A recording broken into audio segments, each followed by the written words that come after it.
Sir आपने खुद को माइक सर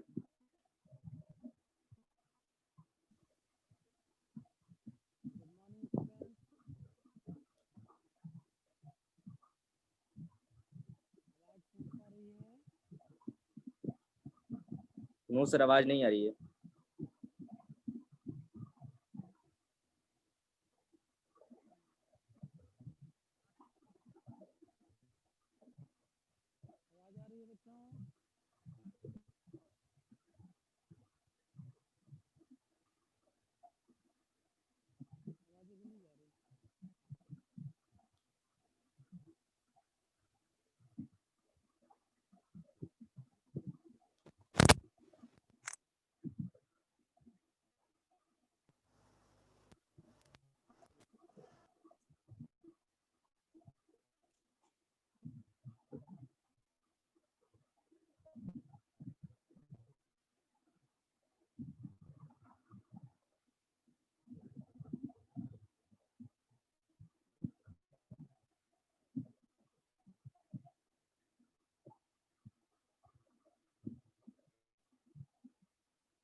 आवाज सुन पा रहे हैं बच्चों? Yes sir. हाँ, अब आवाज कट कट के आ रही है सर। कट कट के आ रही है। अच्छा ठीक है, नहीं सर सही है। अब यस सर। देखिए आप लोगों को निबंध इत्यादि के विषय में बताया जा रहा था के क्रम में एक नया टॉपिक जो अभी चल रहा है उस पर चर्चा करेंगे। कुछ आप लोगों का विचार जानेंगे, कुछ अपना भी। जैसे पहले भी किताब में दिया हुआ है, शिक्षा का बदलता चेहरा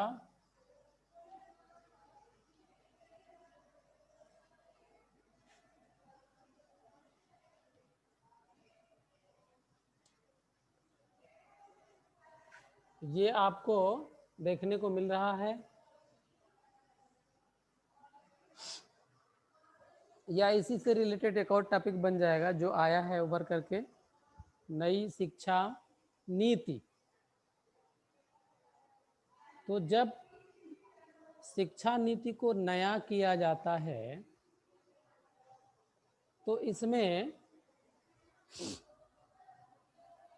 इसे नया करने की आवश्यकता क्यों महसूस की जाती है? जैसे शिक्षा का यहाँ बदलता हुआ चेहरा दिया है, तो पहले तो शिक्षा का जो चेहरा अब तक था जिसमें बदलाव नहीं था तो क्या क्या था, और बदलाव होने के बाद उसमें क्या क्या परिवर्तन आए उसे जानना होगा। और फिर ये भी जानना है कि इसके चेहरे में बदलाव लाने की आवश्यकता क्यों महसूस की जाती है।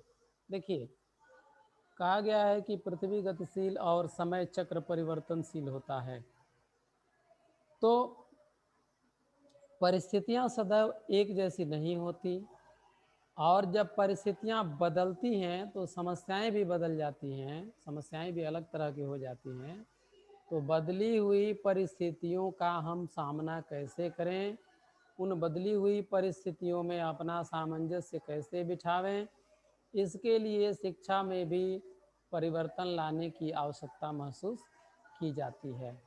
आइए तो पहले की जो शिक्षा प्रणाली थी उस प्रणाली में कौन कौन सी समस्याएं थी जिसके कारण नई शिक्षा नीति लाने पर पहल किया गया होगा या विचार किया गया होगा। तो उसमें क्या है, आप लोगों की तरफ से विचार हम जानना चाहेंगे। आपके समझ से क्यों इसे बदलने की आवश्यकता पड़ती है? पहले क्या इसमें था जिसकी वजह से दिक्कतें आती थी? कुछ महसूस किया आप लोगों ने? बोलिए, आपकी आवाज आएगी। मैं एक उदाहरण आपको देता हूँ, बताता हूँ कि जैसे अलग अलग राज्यों में जो शिक्षा की व्यवस्था थी, हर राज्य का अपना एक प्रदेश का बोर्ड था, ठीक ना। तो अब जैसे अपने प्रदेश का उदाहरण लीजिए, यहाँ यूपी बोर्ड एक शिक्षा की व्यवस्था हो गई इसमें, यानी प्रदेश स्तर पर एक शिक्षा की व्यवस्था थी जिसे यूपी बोर्ड के नाम से जाना जाता था। इसी तरह से दूसरे दूसरे राज्यों में आप जाएंगे, जैसे आसाम में जाएंगे तो आसाम बोर्ड, गुजरात में जाएंगे गुजरात बोर्ड, बंगाल में जाएंगे बंगाल बोर्ड। तो हर स्टेट में एक अलग अलग शिक्षा का बोर्ड था और उसके अनुसार वहाँ शिक्षा दी जाती थी। लेकिन वहीं पर एक दूसरे स्तर का विद्यालय था, जैसे जो सेंट्रल बोर्ड सीबीएसई है, तो सीबीएसई के माध्यम से भी शिक्षा दी जाती थी। तो एक प्रदेश भी दे रहा है, एक सेंट्रल बोर्ड के माध्यम से भी दिया जा रहा है। तो ये दो तरह की शिक्षा की प्रणाली, यानी शासन स्तर के आधार पर ये दो तरह की शिक्षा व्यवस्था थी और अलग अलग तरह की पाठ्य पुस्तकें भी थी। इसके अलावा और भी जो भिन्नता थी, आप देख रहे थे अपने प्रदेश में ही यदि ले लें तो एक हिंदी मीडियम के विद्यालय चल रहे थे, दूसरे इंग्लिश मीडियम के विद्यालय चल रहे थे, दोनों का अपना अपना स्कोप था। तो उसमें जब ऊपरी स्तर पर जब ये लोग जाते थे तो हिंदी मीडियम वाले जब जाते थे तो इनको लैंग्वेज प्रॉब्लम आती थी, इंग्लिश मीडियम वाले भी जाते थे तो जो क्षेत्रीयता वाली बातें हैं, जो रीजनल चीज़ें हैं, जो रीजनल टर्म्स हैं, उनको समझने में थोड़ी दिक्कतें आती थी। तो लंबे समय तक जो है इस पर विचार चलता रहा। ये जो शिक्षा की अलग अलग बोर्ड का एक अलग है और सेंट्रल का एक अलग है, और फिर एक मीडियम वाली जो बातें हैं माध्यम संबंधी, वो बातें थी जिसके आधार पर इसमें भिन्नता महसूस की जाती थी। तो इन बिंदुओं को हम लिख सकेंगे। बोर्ड के आधार पर शिक्षा बोर्ड, शिक्षा बोर्ड के आधार पर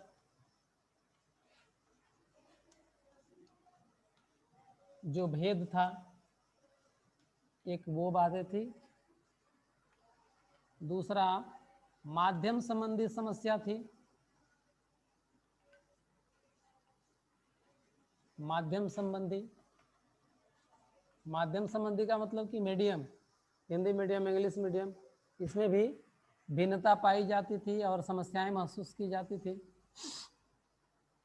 और तीसरा जो है वो रोजगार संबंधी, रोजगार संबंधी भी समस्याएं आती हैं। शिक्षा में ही कुछ ऐसी शिक्षा है जिसे पढ़ने के बाद रोजगार की गारंटी होती है।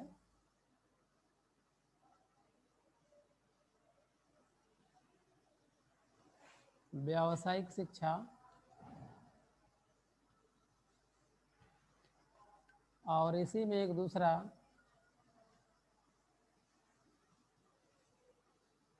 सैद्धांतिक शिक्षा। सैद्धांतिक शिक्षा का मतलब कि जैसे आप BA MA BSc MSc ऐसे प्लेन डिग्री आप लिए जा रहे हैं, ये है। और व्यावसायिक शिक्षा का मतलब कि जिसमें IIT आएगा, ITI आएगा, पॉलिटेक्निक आएगा, BTech MTech, ये सब टेक्नोलॉजी से संबंधित जो चीज़ें हैं जो इसमें दी जाती हैं। बहुत पिछले स्तर पर जब आप जाएंगे तो ये जो व्यावसायिक शिक्षा थी ये घरेलू स्तर पर ये अपने आप मिल जाया करती थी।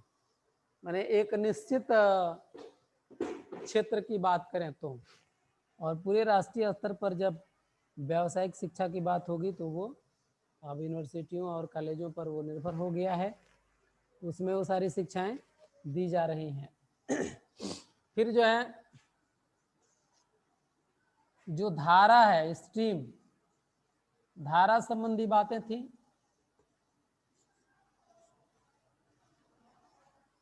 या जिसको आप साइड कहते हैं,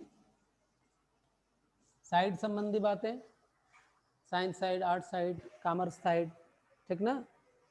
यानी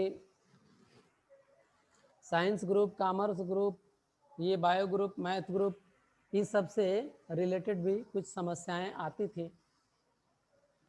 तो शिक्षा का जो भी चेहरा पहले था तो उससे भी पीछे जब आप जाएंगे तो उसका चेहरा कुछ और रहा होगा।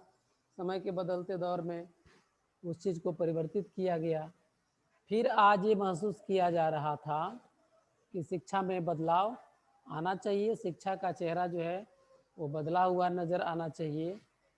तो इन्हीं सारी समस्याओं को लेकर के उस पर विचार किया गया। और भी कुछ है विदेशी भाषाओं को लेकर के?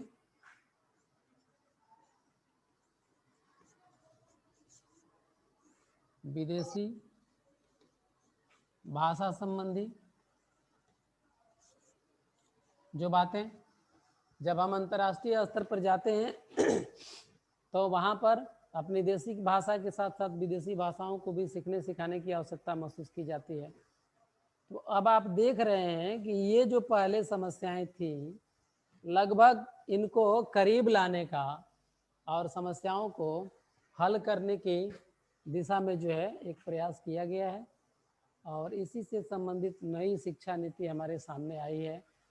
अब इसमें आप क्या महसूस करते हैं, या फिर इसमें और कौन कौन सी चीज़ें जोड़ी जानी चाहिए, ये विचार आपका होगा, स्वयं आपको अध्ययन करना चाहिए। ऐसा नहीं कि आपको सिर्फ निबंध की पुस्तक लिख के दे दिया जाए और किसी का विचार उसमें लिख दिया गया तो उसी पर आप आश्रित हो जाएं। ये नहीं, उससे आप सहयोग लेंगे, उन चीज़ों की अच्छाइयों को आप पढ़ेंगे, जानेंगे। और यह भी दायित्व बनता है कि आप स्वयं भी इस समस्या पर विचार करके और अपना अनुभव लिखें। ये नियम है निबंध लिखने पढ़ने का। तो आप अपना विचार अभिव्यक्त भी कर सकते हैं और दूसरों के विचारों से भी आप सहयोग ले सकते हैं। इसके अतिरिक्त इसमें और कोई समस्याएं जो पहले आपको झेलनी पड़ती थी और अब उसमें सुधार हो गया हो, तो उस पर भी आप विचार कर सकते हैं। अभी नई नई समस्याओं में आप देख रहे हैं कि एक नई विकृति सामने उभर करके आई। जैसे आपने देखा होगा कि कई बार निबंध लिखने के लिए या फीचर लिखने के लिए आता रहा बस्ते का बढ़ता बोझ। कि कुछ प्राइवेट कंपनियों के द्वारा बहुत सारी पब्लिशर्स के द्वारा जो किताबें छापी गई, मनमोहक ढंग से प्रचार प्रसार किया गया, बहुत सारी किताबों का जब बोझ बढ़ गया तो एक अभिभावकों के ऊपर जो है एक नई समस्या खड़ी हो गई। और नई समस्या के तहत ये बताया गया कि कोमल बच्चे जो हैं कम उम्र में इतनी सारी पुस्तकों का बोझ ढोने में वो सक्षम नहीं है। इस पर मनोवैज्ञानिक दबाव पड़ रहा है बच्चों पर, इसलिए इस पर नए सिरे से विचार होना चाहिए। तो नई समस्या भी उभर के आई, किताबें लाद दी गई और लादने के बाद किताबों को हटाने के लिए एक नया नियम बना। ये हो गया कि अति प्राथमिक कक्षाओं में जो है बच्चों के खेल खिलौने के साथ जो है शिक्षा दी जाएगी या फिर खेलने की व्यवस्था की जाएगी। उनका बचपन सिकुड़ रहा है, उनके बचपन का पूरा आनंद लेने उन्हें दिया जाना चाहिए और उसी में मनोवैज्ञानिक तरीके से शिक्षा को परोसा जाना चाहिए।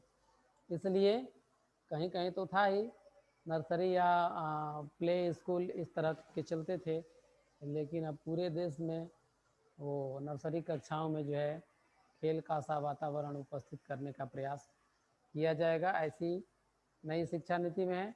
आप किस दृष्टिकोण से देखते हैं? सबके विचार अलग अलग हैं, उसे आप बताइए। और इसमें और कोई चीज़ यदि जुड़ सकती हूँ आपके माध्यम से तो वो क्या होना चाहिए आप बताएंगे, बोलिए। और कोई समस्या जिसे आप देखते हैं कि शिक्षा का जो पुराना चेहरा था और अब उसमें बदलाव हो रहा है? अभी नई शिक्षा नीति में एक दो खास बातें, जैसे छोटे बच्चों को पुस्तकों से मुक्त किया जाए, एक ये बात नई शिक्षा नीति में है मोटे तौर पर। दूसरा, स्ट्रीम जो था साइंस बायो, ये जो अनिवार्यता थी इसे खत्म किया जाए। तीसरा ये भी है कि 8वीं कक्षा तक जाते जाते कुछ स्किल भी सिखाई जाए, ताकि वो 8वीं के बाद यदि पढ़ाई लिखाई बंद कर देता है तो उसकी जो विद्या हो, जो शिक्षा हो, वो अर्थकरी हो, अर्थ उपार्जन करने वाली हो। एक ये भी प्रयास किया जा रहा है। फिर अपने देसी भाषाओं के अतिरिक्त, जैसे एक विदेशी भाषा अंग्रेजी पहले से हम सीख रहे थे, इसके अतिरिक्त और अन्य जर्मन, फ्रेंच इत्यादि भाषाओं को भी सीखने सिखाने पर पहल करने की बात जो है इस शिक्षा नीति में आई है। और भी कई बातें हैं, जैसे ग्रेजुएशन में पार्ट 1 में आपने शिक्षा पाई हो, पार्ट 2 में किसी कारण बस एडमिशन नहीं हो पाता था तो ग्रेजुएशन की डिग्री आपको बिल्कुल नहीं मिलती थी। लेकिन अब ऐसा है कि साल भर यदि आपने पढ़ा, फर्स्ट ईयर पढ़ा उसका भी सर्टिफिकेट मिल जाएगा, सेकेंड ईयर पढ़ा तो उसका भी मिल जाएगा, थर्ड ईयर कंप्लीट किया तो उसका भी मिल जाएगा, ताकि आप अपनी शिक्षा दूसरे जगह कहीं कंटिन्यू कर सकें, कोई बाधा ना आवे। एक ये भी प्रावधान उसमें रखा हुआ है। तो और उसी के दौरान एक और भी जो उड़ती खबर आप कह लीजिए या वास्तविकता भी हो सकती है, जो चर्चाएं चल रही हैं कि शिक्षा के प्राइवेटाइजेशन पर बल दिया जा रहा है और उस पर विचार किया जा रहा है। तो इसमें दो मत सामने उभर करके आ रहे हैं। एक तो मत ये उभर के आ रहा है कि शिक्षा के क्षेत्र में जो अनियमितताएं हैं उनको दूर करने के लिए यदि इनको प्राइवेट कर दिया जाएगा तो लोग अच्छे तौर तरीके से काम करेंगे। फिर इसके विपरीत एक दूसरी विचारधारा भी आ रही है कि सरकारी व्यवस्था में रह करके जो व्यक्ति कार्य नहीं करता, आखिर वो कौन से कारण हैं जिसकी वजह से प्राइवेट में रह करके वो व्यक्ति काम करेगा अच्छा। तो कहीं सरकार की कमजोरियां तो इससे नहीं उजागर होंगी या फिर क्या वास्तविकता है, इस पर बहुत सारे प्रश्नोत्तर चल रहे हैं पूरे समाज में और तरह तरह की विचारधाराएं आ रही हैं। तो ये भी एक शिक्षा के चेहरा का एक भाग होगा कि क्या शिक्षा पूर्ण रूप से प्राइवेट कर दी जाएगी, इनका निजीकरण कर दिया जाएगा, तो इससे जो समस्याएं उत्पन्न होंगी वो आप सहज ही जान सकेंगे या जानते हैं। लेकिन कभी कभी परिस्थितियां ऐसी आ जाती हैं कि वहां पहुंचने के बाद किसी कदम को उठाना आवश्यक हो जाता है। यदि आप कदम न उठावें तो भी समस्या खड़ी होती है, कदम उठावें तो भी समस्या खड़ी होती है। तो प्रगतिशीलता के लिए जो आवश्यक होता है वो विद्वत जनों के द्वारा, बुद्धिजीवियों के द्वारा, विद्वान वर्ग के द्वारा, शासन तंत्र में बैठे हुए विद्वान वर्ग के द्वारा निर्णय लेने के पश्चात वो चीज़ें समाज में लाई जाती है। इसे हमें समझने की आवश्यकता है। तो अभी आपको जो लग रहा है कि शिक्षा का जो बदलता चेहरा है ये आपके लिए लाभप्रद है या किस हद तक लाभप्रद है, आप दो शब्दों में उत्तर नहीं दे सकते, लाभप्रद या हानिप्रद। लाभप्रद और हानिप्रद के बीच में बहुत सारे स्टेज होते हैं, कई सारी सीढ़ियाँ होती हैं। कोई भी वस्तु, कोई भी व्यक्ति पूर्णतया बुरा नहीं होता, बुरा और अच्छा दोनों के बीच में बहुत सारे स्टेप होते हैं। तो आप स्टेप मार्किंग करेंगे और समझेंगे, जानेंगे। बताइए इस संदर्भ में शिक्षा का जो बदलता चेहरा है, इस विषय में आपकी भी अपनी कोई राय हो तो आप बता सकते हैं, बोलिए। सृष्टि, संदीप, स्नेहा, अंगद, बोलिए। कोई आपके विचार भी आ रहे हों शिक्षा से संबंधित तो वो बताइए, या फिर कुछ प्रश्न उठ रहे हों तो वो पूछिए।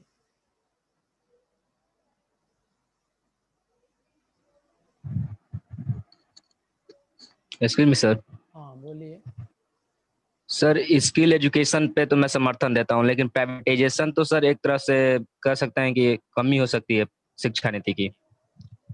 हाँ, उसके कारण आप जैसे मान लीजिए कि लिखने को आ जाता है, निबंध में प्राय आपको अपना ही विचार लिखना होता है। यह बात अलग है कि आप निबंध की किताबों से रट करके लिख देते हैं।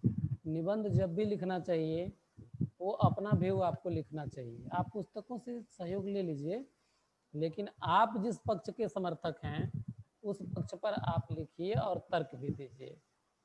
तो प्राइवेटाइजेशन आपके हिसाब से अच्छा नहीं है, क्यों, क्या किस रूप में देखते हैं आप, क्या अंदेशा है आपको? सर प्राइवेटाइजेशन हो जाने से हमारे देश में आज भी गरीबी बहुत ज्यादा है और शिक्षा हर इंसान के लिए जरूरी है। और प्राइवेटाइजेशन हो जाने से सरकारी विद्यालयों के महत्ता तो अभी अभी भी खत्म हो चुके हैं, लेकिन फिर भी कुछ हद तक सही है। लेकिन यदि पूर्णतः प्राइवेटाइजेशन हो जाएगा, निजीकरण हो जाएगा, तो एक तरह से देखा जाए तो सरकारी विद्यालय एक तरह से खत्म ही हो जाएंगे। और जो गरीब लोग हैं, जो हमारे देश में अभी भी 40% से अधिक आबादी जो है गरीबी रेखा के नीचे है। यूँ तो माना जाए कि सरकारी आंकड़े के मुताबिक 20% दिखा दिया जाता है, लेकिन जमीनी हकीकत पे 40% से अधिक है। तो 40% लोग तो शिक्षा से अछूते रह जाएंगे। हाँ होगा। यानी कि हम एक वर्ग का समर्थन करेंगे और एक वर्ग को पीछे धकेलते जाएंगे। और अभी भी हमारे अमीर और गरीब वर्गों के बीच में एक बहुत बड़ी खाई बनी हुई है, वो और बढ़ जाएगी। बढ़ तो जाएगी। इस वजह से मैं निजीकरण को समझता हूँ कि एक तरह से गलत कदम है। हाँ, पक्ष अच्छा है, सही ढंग से आपने रखा। उसके और भी कारण आप दिखा सकते हैं यदि इस पक्ष में जाएंगे तो। इस पक्ष में यदि आप जाएंगे तो और भी कारण आप बता सकेंगे। जैसे शिक्षा और चिकित्सा जो दो बिंदु हैं, ये सरकार के कल्याणकारी गतिविधियों में आता है। यानी शिक्षा विभाग और जो मेडिकल विभाग है चिकित्सा, ये दो विभाग ऐसे हैं जिससे सरकार को आमदनी करने के बारे में नहीं सोचना चाहिए और वो नहीं सोचती है। यह विभाग जो है परंतु सर, हाँ एक मिनट, ये विभाग जो है ये कल्याणकारी होता है। मतलब गवर्नमेंट इस पर खर्च करती है और इस विभाग से वो आमदनी की उम्मीद नहीं करती है। इसी सिद्धांत पर उसको काम करना चाहिए। जब प्राइवेटाइजेशन वो करेगी तो इसका मतलब कि जिम्मेदारियों से पल्ला झाड़ेगी। अब प्राइवेट सेक्टर में जब चला जाएगा तो होगा क्या? अभी तो कम से कम ये है कि जो पढ़ने को इच्छुक हैं तो कहीं सरकारी विद्यालय में अपनी योग्यता क्षमता के आधार पर वो एडमिशन करा लेता है। देखिए जो धनी मनी लोग हैं, धनिकों की एक ऐसी फितरत होती है कि जैसे ही सुख सुविधा की चीज़ें मिलने लगती हैं वो आदमी काम करना नहीं चाहता है। आज आप देख सकते हैं जितने अमीर घर के बच्चे हैं उनको सुख सुविधा की सामग्री चाहिए, घूमने के लिए चाहिए, ऐशो आराम की चीज़ें चाहिए, एंजॉय की चीज़ें चाहिए। तो जो अमीर घर के लोग हैं वो पढ़ना नहीं चाहते। जो गरीब घर के लोग हैं, प्राइवेट हो जाएगा यदि बहुत ज़्यादा महंगी शिक्षा हो जाएगी तो वो पढ़ नहीं पाएंगे। यानी जो सक्षम हैं वो काम करना नहीं चाहते और जो काम करना चाहते, पढ़ना चाहते, उनके पास वो साधन सुविधा नहीं रहेगी तो नहीं पढ़ पाएंगे। तो इस तरह से हमारा जो दोनों वर्ग, जो उच्च वर्ग है वो और जो निचला तबका है वो, ये दोनों ही वर्ग जब उत्पादनकारी कार्य नहीं करेगा, प्रोडक्टिव एक्टिविटीज में जब ये नहीं रहेगा तो आगे आने वाले समय में बहुत बड़ा संकट खड़ा हो सकता है।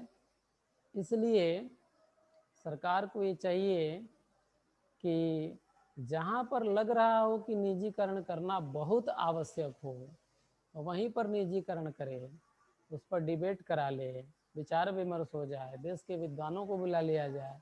और एक और चीज़ है, खुला आमंत्रण दे करके गांव में बहुत, ये गांव है, शहर है, विद्यालय में पढ़ने वाले बहुत सारे ऐसे विद्यार्थी हैं जो 11वीं 12वीं या 10वीं में पढ़ने वाले विद्यार्थी हैं या ग्रेजुएशन के विद्यार्थी हैं। उन विद्यार्थियों में भी बहुत सारे विचारक हैं जो देश की समस्याओं पर विचार कर सकते हैं, अपनी राय दे सकते हैं। इनके विचारों और सुझावों को इकट्ठा करने के बाद ही समूचे रूप में कोई निर्णय लेना चाहिए। कई बार ऐसा होता है कि बड़े बड़े विद्वानों की जगह कुछ छोटे स्तर पर सोचने वाले जो लोग होते हैं उनके भी उपयोगी विचार हो सकते हैं। कोई ज़रूरी नहीं है कि देश की बड़ी बड़ी ऊंची ऊंची कुर्सियों पर बैठ करके ही देश की हर छोटी छोटी समस्या का समाधान किया जा सके।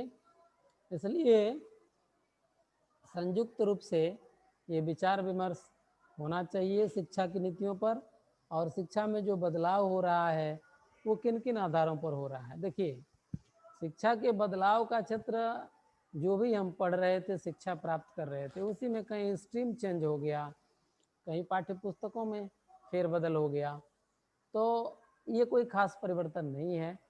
सैद्धांतिक शिक्षा में भी शिक्षा की कुछ नई दिशाओं को जोड़ा जाना चाहिए। जैसे क्या जोड़ा जाना चाहिए बताइए? अभी कुछ दिनों पहले तक जो हम पढ़ते थे उसमें एक आवश्यक विषय जो है कंप्यूटर जोड़ दिया गया, कंप्यूटर की आवश्यकता महसूस की गई, कंप्यूटर को सिलेबस में जोड़ दिया गया।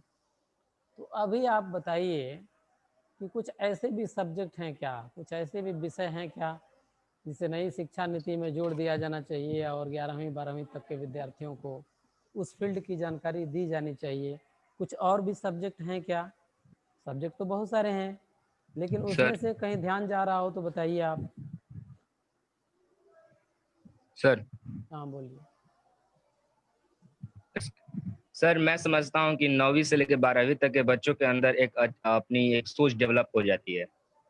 और मैं समझता हूँ कि यदि 9वीं से 12वीं तक के बच्चों को सप्ताह में एक बार भी यदि विद्यालय में अध्यापकों के साथ या फिर उनके किसी मतलब एक लीडर के तौर पर किसी को रख के और एक डिबेट क्लासेस करनी चाहिए, ताकि उनको अपने समाज में क्या चल रहा है, गतिविधियाँ क्या हो रही हैं और क्या करना चाहिए और क्या नहीं करना चाहिए, इस पर बहस हो सके, जो कि हाँ। अति आवश्यक है। जो क्योंकि भी आज हमारे समाज में क्योंकि आज हमारे समाज में मीडिया जो है वो एक पक्षपात के तौर पर देखा जा सकता है कि पक्षपात करती है, और बहुत से ऐसे विद्वान भी हमारे देश में हैं जिनको बहुत सी छोटी-छोटी चीज़ों की जानकारी नहीं है, और जिसकी वजह से हम भी गलत रास्ते पे हो जाते हैं या फिर हमें खुद नहीं समझ में आता है कि हम जाए तो जाए किस रास्ते पे। हाँ, ऐसा भी है कि बहुत सारे ऐसे भी विद्वान हैं जो किसी न किसी भय के कारण बोल नहीं पाते हैं।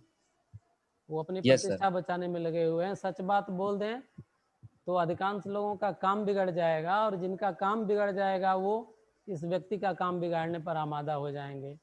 तो भय मुक्त एक वातावरण भी होना चाहिए। बहुत सारे ऐसे विद्वान हैं जो चीज़ों को जानते हैं लेकिन वो बोल नहीं पाते हैं। और ठीक भी कहा आपने कि बहुत से ऐसे भी लोग हैं जो चीज़ों को ठीक ढंग से नहीं जान पाते। नहीं जान पाने के पीछे कारण है कि आवश्यकता महसूस नहीं की गई, उस बिंदु की तरफ ध्यान ही नहीं गया। ये चीज़ें हैं। ऐसा नहीं है कि प्रयास करें तो न जाना जा सके। और चूंकि कहा भी गया है कि जाका गुरु भी अंधला चेला खरा निरंत, अंधा अंधा ठेलिया दोनों को पढ़न। तो हम शिक्षकों को भी अध्ययन करना चाहिए, चीज़ों को जानना चाहिए, साहसी बनना पड़ेगा, निष्पक्ष बनना पड़ेगा। और फिर विद्यार्थियों को जब बता दिया जाएगा तो समाधान तो वो ढूंढ ही लेंगे। उनके पास बहुत सारी एनर्जी है नए युवकों के पास, बस उनको बिंदुओं का ज्ञान नहीं है। जैसे अभी आपने कहा कि डिबेट होना चाहिए, जो भी बर्निंग पॉइंट्स हैं देश में, साल भर में जो भी नई नई घटनाएं घटित होती हैं उस पर डिबेट होना चाहिए विद्यालय में, और निष्पक्ष भाव से होना चाहिए। डिबेट करते समय विवाद नहीं खड़ा कर लेना है, क्योंकि डिबेट का उद्देश्य होता है सही निष्कर्ष तक पहुंचना। डिबेट का उद्देश्य अपने राजनीतिक पार्टी को ऊपर रखना नहीं होता है। सारी राजनीतिक पार्टियों के घरों से बाहर निकलना होगा और तब एक तटस्थ मंच पर बैठ करके समाधान ढूंढने होंगे। और भी एक नया फील्ड, जैसे फील्ड नया लग रहा है, जैसे बहुत सारी जानकारियां जो भी हम प्राप्त करते हैं, कुछ ज़मीन के नीचे की जानकारी, एक भूगर्भ शास्त्र होता है। मैं आपको बता रहा हूँ, शिक्षा नीति में शामिल हो या न हो, आपको अध्ययन करना चाहिए। थोड़ी सी जानकारी, जैसे हम अधिकांश जानकारियाँ ज़मीन के ऊपर की लेते हैं, तो अलग अलग सब्जेक्ट हैं। आईआईटी वगैरह में जाते हैं तो वहाँ अंतरिक्ष विज्ञान की बातें वहाँ पढ़ाई जाती हैं, लेकिन 10वीं 12वीं स्तर पर एक स्वतंत्र विषय के रूप में न सही तो एक चैप्टर के रूप में ही, जैसे समुद्र विज्ञान के नाम पर कि समुद्र के अंदर कौन कौन सी चीज़ें हैं, क्या हैं, और उसका भी अपना एक संसार है, उसकी जानकारी का एक चैप्टर भी लिखा जा सकता है। और उस चैप्टर को या तो अंग्रेजी में या फिर हिंदी में सम्मिलित किया जा सकता है। और समुद्र विज्ञान के अतिरिक्त भूगर्भ शास्त्र याद रखिएगा। भूगर्भ शास्त्र आप समझ रहे हैं जी, जियोलॉजी ये। और वो समुद्र विज्ञान जो है वो सियोलॉजी हो गया, सी से संबंधित। पृथ्वी के अंदर। हाँ, पृथ्वी के अंदर, एक समुद्र के अंदर वाला। तो इसको भी एक अलग से तो भाई सब्जेक्ट हो जाएगा, ये विषय अलग है, लेकिन किसी न किसी सब्जेक्ट के साथ जो है इन बिंदुओं को जोड़ा जाना चाहिए। और कुछ बताइए आप, आपके दिमाग में इसी तरह की कोई बात आ रही हो तो सिलेबस में किसी चैप्टर के रूप में, या कोई ऐसा फील्ड जिसे जोड़ करके और विद्यार्थियों को बताया समझाया जाना चाहिए। कुछ बताएं आप जो आपके दिमाग में यस आ सर। रही है, बोलिए। मेडिकल से जुड़ी हर शिक्षा को हर विद्यार्थी तक पहुंचाना चाहिए। हाँ, जैसे मिलना किस चाहिए। दवाई का इस्तेमाल हाँ किस हाँ, बीमारी में और किस ये एकदम सही है। पौधों या बहुत सही कहा जड़ी आपने। बूटियों के आज द्वारा बीमारियों को। बहुत सही कहा। आज जो चीज़ें बताई जाती हैं, आप एमबीबीएस करके आते हैं लेकिन दवाओं का पूरा ज्ञान आपको नहीं होता है। बस ये मालूम है कि इस रोग में ये दवा दी जाएगी, लेकिन वो दवा बनती कैसे है, उस दवा का संबंध किन किन तत्वों से है, ये जानकारी उस चिकित्सक को भी नहीं हो पाती है। हालांकि 20 लाख रुपए खर्च हो रहा है। आप बहुत हमारे पहले की थोड़ा सा पीछे पूर्वजों की तरफ झांकेंगे तो पता चलेगा कि हमारे वैद्य होते थे। तो वैद्य जो होते थे, वैद्य में और चिकित्सक में अंतर क्या है? देखिए, वैद्य जो है खुद ही जांच कर लेता था आपको कौन सा रोग हुआ है, इसके बाद से इस रोग में कौन सी दवा काम करेगी ये उन्हें पता था, फिर ये दवा किन किन चीज़ों से मिलकर बनेगी ये भी पता था। अब आज क्या है कि जांच करने वाला काम दूसरे के जिम्मे है, वो पैथोलॉजी में बताएगा। यदि रिपोर्ट इधर की उधर आ गई, गलत रिपोर्ट आ गई, तो उसी रिपोर्ट पर इलाज हो गया तो गलत परिणाम आ गए हैं। और वो भी मशीनों के द्वारा वो भी बताया जाएगा। मशीनों के द्वारा हो रहा है। फिर कौन सी यदि दवा, मशीनों में कोई फॉल्ट आ जाता है तो फिर हाँ वो गलत यदि डिसीजन देने लगेगा तो सारा पैटर्न आगे का गलत हो गया, इलाज भी गलत हो रहा है और उसका स्वास्थ्य भी गलत दिशा में जाएगा। तो ये चीजें, इतनी व्यापकता इसमें आ गई है और इतनी जटिलता है कि डॉक्टरी की पढ़ाई एक अलग से की, इसके बाद से जांच वाला करने वाला पढ़ाई वो नहीं किया तो किसी दूसरे के जिम्मे लगा दिया, दवा बनाना किसी तीसरे के जिम्मे है। तो इस प्रकार बहुत सारी पढ़ाइयाँ करने के बाद और बहुत ज़्यादा लोगों के मिलने जुलने के बाद भी मेडिकल के फील्ड में हमें बहुत कम जानकारी है।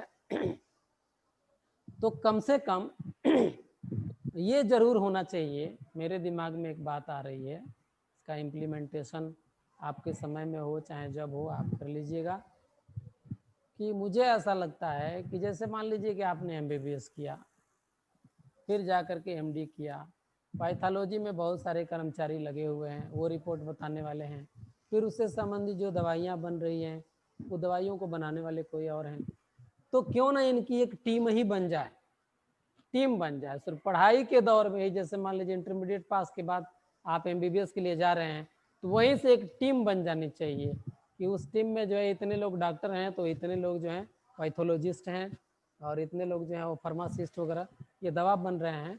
जब सबकी उपस्थिति में एक साथ शिक्षा दी जाएगी तो वो दवा बनाने वाला भी समझ पाएगा कि किसके लिए दवा बनाना है, कौन कौन से तत्वों का बनाना है, जांच करने वाला भी बड़ी आसानी से समझ सकेगा। और फिर इस टीम को ही किसी इलाके में बैठा दिया जाए, जैसे मान लीजिए किसी जिले में एक पूरी टीम बैठे और वो टीम शुरू से ही शिक्षा प्राप्त हो, जबकि हर चीज की जानकारी हो, एक दूसरे से कोरिलेशन हो उन लोगों का, तो ये अच्छा कर पाएंगे। कई बार ऐसा होता है कि यहाँ से जांच करा के ले जाते हैं तो दूसरे हॉस्पिटल में जाते हैं तो लोग बताते हैं ये रिपोर्ट हम नहीं मानेंगे।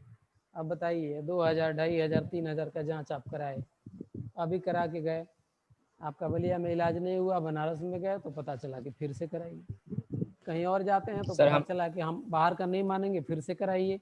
ये क्या है भाई? तो इसमें तो पब्लिक ही मारी जाती है। तो इन सब की भी एक जो सामान्य जानकारी है किसी न किसी साइंस के चैप्टर में से जोड़ दिया जाना चाहिए ताकि लोग जान सकें, ये भी शिक्षा नीति में आना सर चाहिए। ऐसा हमारे रक्षा विभाग में होता है सर। हाँ तो ये अच्छी बात है, धन्यवाद के पात्र हैं लोग जो भी सुझाव उसमें रक्षा दिए विभाग हैं। में हर इंजीनियरिंग, मेडिकल और सभी चीजों के ज्ञान दिया जाता है, किसी भी कंडीशन में आप खुद को अपने आप को हाँ जीवित रखने के लिए उनको नॉलेज दिया जाता अब है। आज देखिए, उसी प्रकार सर, हाँ जिस प्रकार कंप्यूटर की कक्षाएं एक से ही चलने लगती है, उसी प्रकार हमें मेडिकल और इंजीनियरिंग की भी कक्षाएं कक्षा एक से ही चलानी चाहिए, हाँ जिसकी वजह से हर व्यक्ति हर परिस्थिति में खुद को ढालने में काबिल एकदम रहेगा। एकदम डाल सके। सबसे पहली बात कि जो मेडिकल वाला क्षेत्र है सबसे ज़्यादा पीड़ा और तकलीफ होती है, इसमें इतना यस ज़्यादा सर। हमने खर्च किया है और आज भी हम कहीं भी बेझिझक नहीं जा सकते, हमें एक भय बना हुआ है कि किस डॉक्टर के पास जाएं, हमारा इलाज सही होगा कि नहीं होगा, कितना वो पैसा दे दीजिए। तो हमारे डॉक्टर पास को खुद नहीं पता है सर। हमारे पास वो काफ़ी एनर्जी है। मेरा तो मानना है कि 11th-12th के जो बायो के जो स्टूडेंट हैं जो भी पढ़ते हैं, आधी डॉक्टरी की आधी जानकारी तो इन्हें होती ही है, थोड़ी सी और कुछ चैप्टर इसमें जोड़ दिया जाए तो चीज़ों की जानकारी हो सकेगी। और इस चिकित्सा के माने में तो आत्मनिर्भर होना ही चाहिए सबको। पहले हमारे यहाँ था कि अधिकांश बीमारी का इलाज जो है हम जाते थे खेतों में और घास फूस उखाड़ करके और उसे बना लेते थे। आज भी अधिकांश दवाइयाँ वनस्पतियों से ही बनाई जाती हैं, बस कोडिंग करके उसका फार्मूला रखा हुआ है। तो आप जब देश की भलाई की बात करते हैं और बहुत सारी योजनाएं कार्यान्वित करते हैं तो एक मेडिकल ही सिखा दें पब्लिक को, मेडिकल के माने में ये आत्मनिर्भर हो जाए, अपना इलाज तो कर लेंगे कम से कम। ये तो एकदम होना चाहिए कि मेडिकल की जो इतनी महंगी पढ़ाई है, आप व्यवस्था कीजिए, सहयोग कीजिए सामाजिक संगठनों का भी, लोग पब्लिक भी चंदा देने के लिए तैयार हो जाएगी इसमें। इस तरह की व्यवस्था हर जिले में कम से कम बननी चाहिए कि इन सब चीज़ों की जानकारी जो है रोज रोज नहीं तो कम से कम साल भर में 7 दिनों का 10 दिनों का कोई वर्ग लगा करके, शिविर लगा करके, और इसका ट्रेनिंग दिया जाना चाहिए। जो हम टूर कराने के लिए हिली स्टेशन ले जाते हैं बच्चों को घुमाने के लिए, बर्फ़ की पहाड़ी दिखाने के लिए, मुझे तो लगता है कि सबसे अच्छी जानकारी है कि इन्हें यही जानकारी दे दी जाए इन लोगों को। एक वर्ग लग जाए 15 दिन का, 20 दिन का या महीने दिन का, उसमें यही ट्रेनिंग दिया जाना चाहिए। इसे भी नई शिक्षा नीति में जोड़ा जाना चाहिए है कि नहीं? यस सर, एक और पॉइंट सर, बोलिए। लॉ की पढ़ाई सर।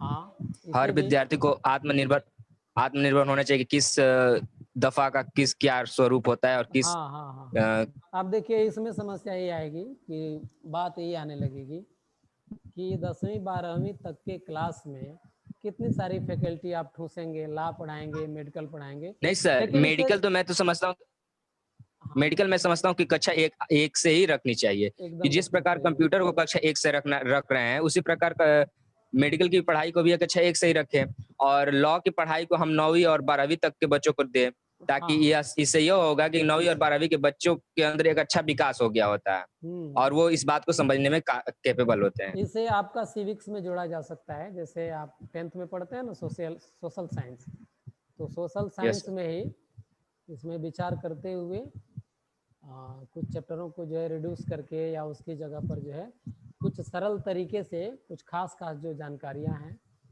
जो हमारे दैनिक जीवन की है, कि पुलिस स्टेशन से संबंधित हो, पास पड़ोस में झगड़ा हो जाता है, कोर्ट से संबंधित जो चीज़ें हो, कुछ खास जानकारियां जो बहुत ज़रूरी हो, एक आध चैप्टर के रूप में इसे निश्चित रूप से जोड़ा जाना चाहिए ताकि लोगों को जानकारी हो। तो इसी तरह सर से मैं जब आपकी एक बात से सहमत नहीं हूँ। हाँ बोलिए। सर आपने कहा कि कक्षा 9वीं से 12वीं तक के बच्चों को कितना एक ही साथ दिया जाएगा, लेकिन मैं समझता हूँ सर हमारे जो पूर्वज हुआ करते थे या फिर हम कह सकते हैं एंशिएंट टाइम में जब गुरुकुल चला करते थे, उस समय हर विद्यार्थी को मेडिकल से भी रिलेटेड ज्ञान दिया जाता है, या छोटे बच्चे होते थे जो गुरुकुल में जाते थे, मेडिकल, रक्षा और शिक्षा और वेदों का भी ज्ञान उनको मिलता था वो जब नहीं वो था, छोटे ही रहते थे। सुनिए मैं बता रहा हूँ, अभी वहाँ तक आप शायद नहीं पहुँच पाए हैं। उसमें बहुत सारा डिबेट है बाबू, समझ रहे हैं? जो हम ये जानते हैं कि गुरुकुल परंपरा में जो शिक्षा दी जाती थी, आप थोड़ा सा विधिवत कहानियों को पढ़िएगा, वो राजाओं के पुत्रों के लिए शिक्षा थी। वो समय ऐसा था जब पब्लिक को शिक्षा ही नहीं दी जाती थी। वो आपको अटपटा लग सकता है, इस पर कई सारे डिबेट हैं, समझ रहे हैं? सर मानता हूँ इस बात। वो देखिए, वो कई सारे प्रमाण से मिलेंगे। गुरुकुल में राजकुमारी जाते थे राजा के, अब आज नई नई कहानियां गढ़ करके और उसमें जबरदस्ती पब्लिक को बिठा के दिखा दीजिए, तो वो बात नहीं है। कई बार शिक्षा के नाम पर बहुत सारे डिबेट हुए हैं कि शिक्षा का अधिकार सबको नहीं था, स्त्रियों को ही शिक्षा का अधिकार नहीं था, और की बात तो छोड़िए आप, इस पर तमाम डिबेट हैं और तमाम सारे ग्रंथ लिखे जा चुके हैं, बहुत सारी विचारधाराएं हैं। स्त्रियां भी शिक्षा से वंचित थी, और यही नहीं, जिस वेद की आप चर्चा कर रहे हैं, वेद की शिक्षा भी सबको नहीं दी जाती थी। आज ही आप देख लीजिए, वेद बहुत सारे लोगों ने देखा भी नहीं होगा, बहुत सारी स्थिति ये है। तो जो ज्ञान विज्ञान की चीजें थी उसके ज्ञान में कोई डाउट नहीं है, लेकिन ये जो आप सोचते हैं कि गुरुकुल में शिक्षा दी जाती थी, तो वही शिक्षा आ भी जाएगी और आपको पता भी नहीं चलेगा।